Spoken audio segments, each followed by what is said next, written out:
Hey everybody, and welcome to It's All About the Dough. Don't forget to click a like, make a comment, share with your friends, and click that bell notification button down below. And also become a subscriber. That's very important for this channel.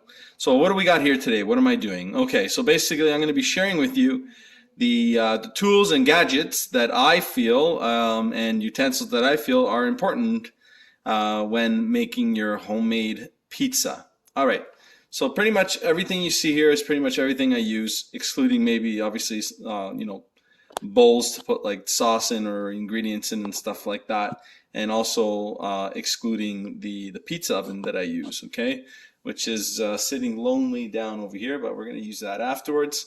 And I will put a description link in the description that you can watch an unboxing of that. Okay, so let's get started here. The first thing we have here is a stand mixer. So if you decide that you want to knead your dough by hand, that's perfectly fine, no problems.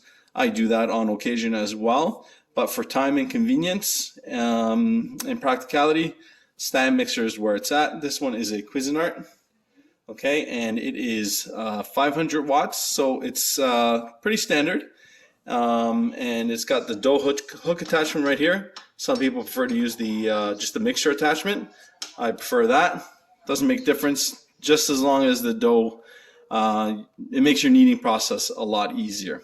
Okay, so the next thing here is we have a scale. And this is important because we want to make sure our hydration and weight is properly measured when we're making our dough. Okay, so that's very, very important. And especially if you're making, Neapolitan style pizza, you're going to want to measure each individual dough ball. Okay, and so if you want a dough ball that's approximately 250 grams, then that's pretty much easy to do, and you're not guessing in terms of what your dry ingredients and your wet ingredients are going into your stand mixer.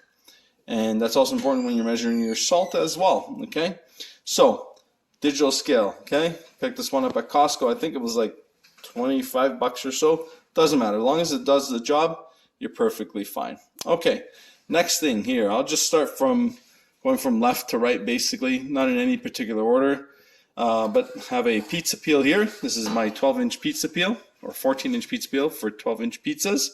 Okay, and that's got a full bowl handle, and I picked up that up at Amazon.ca. Relatively inexpensive. Again, maybe about 25 bucks or so. Next thing we have here is we have a soup strainer, as you can tell. Okay, I use that for a couple of things. I'll use that to strain the fresh mozzarella and get rid of any excess water, but I also like to use it if I'm pre-cooking any type of vegetables, or let's say mushrooms, for example, because mushrooms love to hold a lot of water.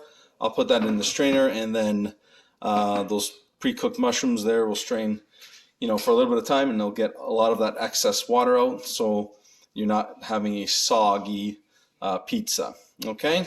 Next thing here is we have a cheese grater, and this cheese grater here is great for your whether you want to grate Gran Padano, Parmigiano Reggiano, or even the Pecorino Romano. Okay.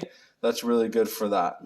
Okay, next thing here is a potato masher, and I use that to specifically crush tomatoes, not potatoes.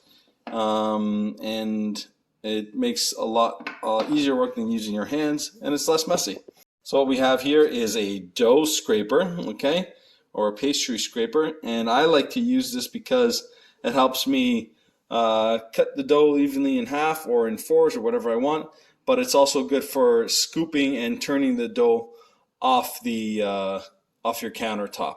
Okay, that's the reason why I like this gadget here. And this one's picked this up at HomeSense. Pretty much find this stuff anywhere, but this is relatively expensive. It was like $10, so it's not that bad. Okay, so we're not exactly blowing the budget over here. The most expensive thing obviously is going to be your pizza oven, and it's going to be your stand mixer. And you can also pick this up for a great deal. And I got this at Canadian Tire. Regular was $3.99, and believe it or not, I picked it up for $189.99 plus tax. And again, it does a great job. So moving along, I have a mezzaluna or pizza cutter here. Okay, pizza rocker. There's a lot of names for this here, but this is great. Great for you know, cutting those 10-inch or 12-inch personal pizzas, and it does the job. Has a nice little cover there, and again, relatively inexpensive. You can get that on Amazon.ca, and it's by a company called Chef Toast. And again, I believe that was like, I think it was like $20 or $25. Okay.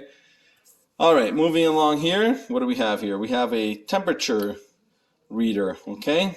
And this is very important because you want to get your, when you want to get your pizza oven up to temperature, you got a temperature with a laser pointer there, indicator, and it's going to read it out in Fahrenheit or in Celsius, whatever you prefer. Okay. Again, you can find deals on this. Again, $25 I paid, and I think regular for this one because top of the line model for this company. It's their flagship one, and it regular was like I think it was like $35 or $36. So look for the deals; you're gonna find them. Next thing we have here is we have high heat resistant gloves, and these are very important because you don't want to burn yourself. But you can actually see the CE approval rating there. Okay, and these are rated for high performance, high resistant heat. So what that means basically is, it doesn't mean that you can stick these into, you know, your burning pizza oven and then expect not to get burnt. What it means is that you have more of an allocated time of basically handling hotter objects.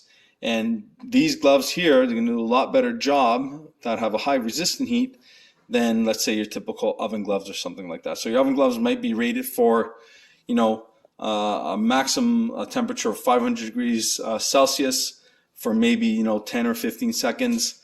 Handling objects, this will be rated for, you know, 1100 or 1200 degrees Celsius for, you know, handling level for anywhere from, let's say, you know, 15 to 20 seconds. Okay, so they're not proof, they're resistance, but it makes the job a lot easier because you're not going to stand there and obviously hold something hot for, you know, longer 15 or 20 seconds. Okay, all right, moving right along and kind of going backwards over here, we have individual glass pyrex bowls over here. And the reason why I use these is because, as you can see, we're a family of 4 here. Each person gets their own individual dough ball, and it's just easier to store in each individual compartment there, and it allows enough, obviously, room for the dough to rise as well. Now, if you're making an exponential amount of dough balls, and, you know, let's say you're feeding more than, let's say, 4 people, then I would highly recommend getting a plastic dough tray container. Okay, and then you know, use that for storing or use that for proofing your dough.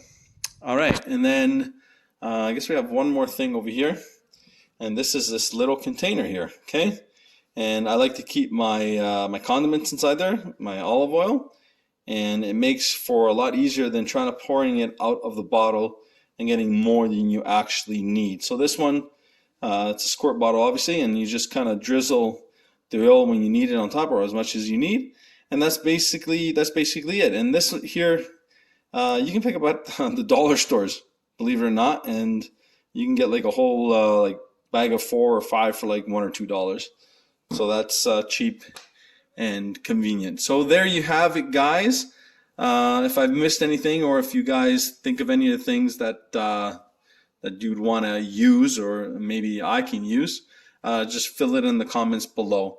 There is one tool here that I didn't put, and it's a pizza roller, dough roller. I don't use a dough roller typically when I'm making the Neapolitan pizza dough. But if you're making your, you know, if you want to do it, you want to stretch it out that way, by all means, go ahead and do it. But it's a lot better by stretching it by hand. All right, guys, thanks for watching, and that's about it. And I got the pizza dough there rising.